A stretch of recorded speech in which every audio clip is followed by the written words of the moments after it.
Muy buenas noches, señoras, caballeros, bienvenidos a Tiempos Modernos. El franquismo nunca fue un bloque monolítico. Tuvo también oposición interna, tuvo disidencias, porque fue dentro de su propio núcleo, en particular de Falange, donde surgieron los disconformes. Y algunos de ellos, por cierto, de un mundo muy concreto, el de los poetas falangistas iniciales. Vamos a contarlo.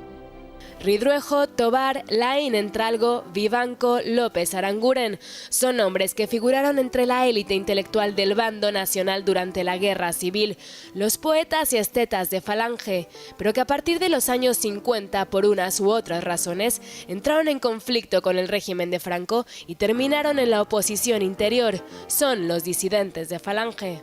Hay que recordar que el régimen de Franco en términos ideológicos era una mixtura de corrientes diversas a las que en realidad solo unía el anticomunismo, su catolicismo y su vinculación con la tradición nacional española. Eso fue suficiente amalgama para ganar la guerra contra el enemigo común, pero una vez en el poder las diferencias fueron haciéndose cada vez más profundas, sobre todo desde el momento en que Franco optó por una política pragmática que inevitablemente iba a dejar insatisfechos a los falangistas, los tradicionalistas o los monárquicos. En la Falange, que era probablemente la familia más ideologizada del régimen, las disidencias fueron muy tempranas. Primero fue la decepción de los sindicalistas revolucionarios, después la de los poetas. En el entorno falangista funcionaba desde fecha muy temprana una pléyade de escritores que habían construido una estética neoimperial, estrictamente clasicista en las formas y con un abanico temático muy concreto: el amor, la muerte, Dios, el paisaje castellano, la patria.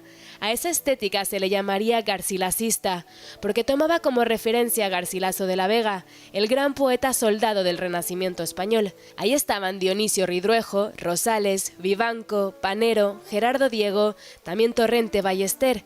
A medida que el régimen fue alejándose de los postulados falangistas y a medida también que los propios intelectuales de Falange se topaban con la áspera realidad, las disidencias se multiplicaron. A principios de 1950 se constituye un grupo informal, el llamado Grupo de Burgos, donde aparecen muchos de aquellos nombres y lo hacen en tono abiertamente disidente. En 1951 se nombra ministro de Educación a Ruiz Jiménez y este coloca a Laín y a Tobar como rectores de las universidades de Madrid y Salamanca respectivamente. En las facultades hay ya una generación que no ha hecho la guerra y cuyas expectativas de cambio se estrellan contra el muro del régimen. El malestar estallará en las revueltas estudiantiles de 1956. Para entonces, los antiguos estetas del garcilasismo, los poetas de la Falange, son ya disidentes más o menos tolerados. Los descontentos no conforman exactamente una oposición organizada al régimen, pero sí son voces que tienden puentes con los sectores liberales, monárquicos e incluso socializantes. Así irá tejiéndose en la España de Franco una sensibilidad alternativa que aflorará años más tarde, en los primeros compases de la democracia. Fernando Alonso Barahona, muy buenas noches. Muy buenas noches. Bueno, de la poesía que promete que nace en las ruinas de la guerra a el mundo del desarrollo, del bienestar, el mundo burgués que termina decepcionando profundamente a aquellos poetas.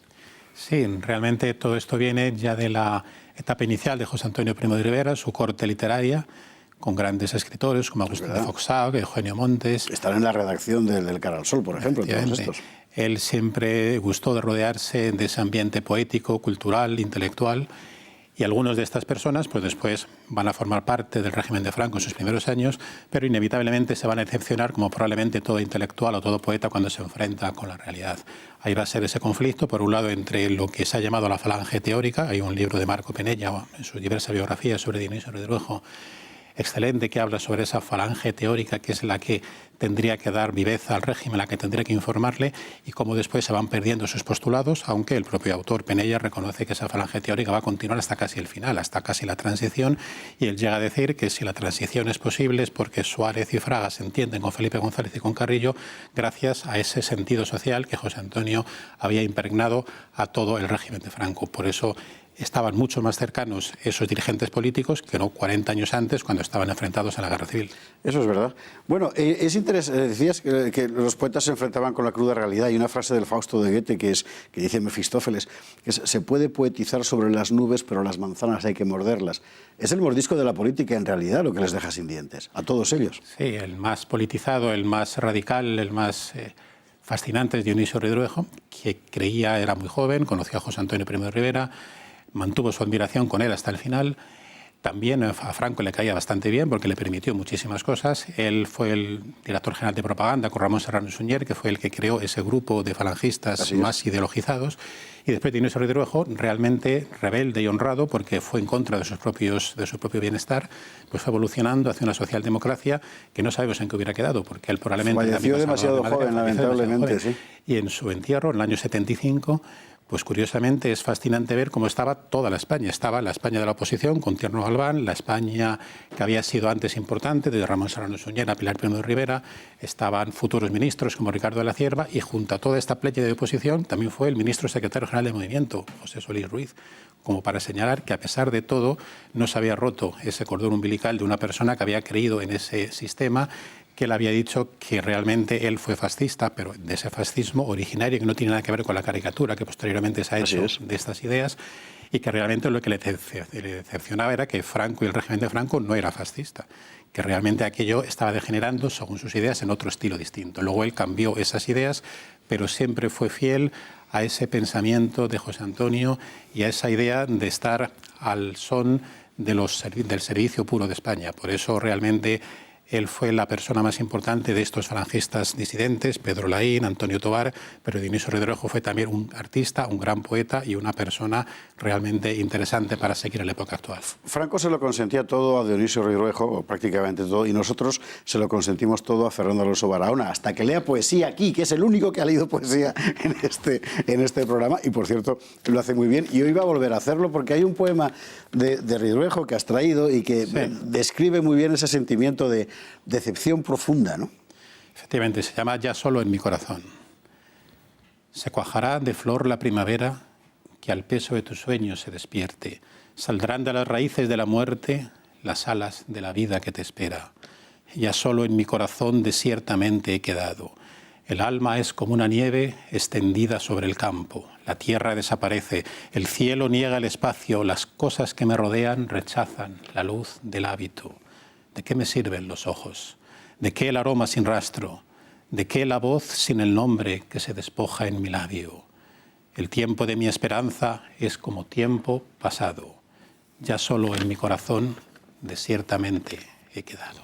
Desiertamente. Es absolutamente imprescindible entender que la gente de la que estamos hablando son fundamentalmente estetas, poetas, son artistas. Sí. Y muchos de ellos luego, en fin, van a ser...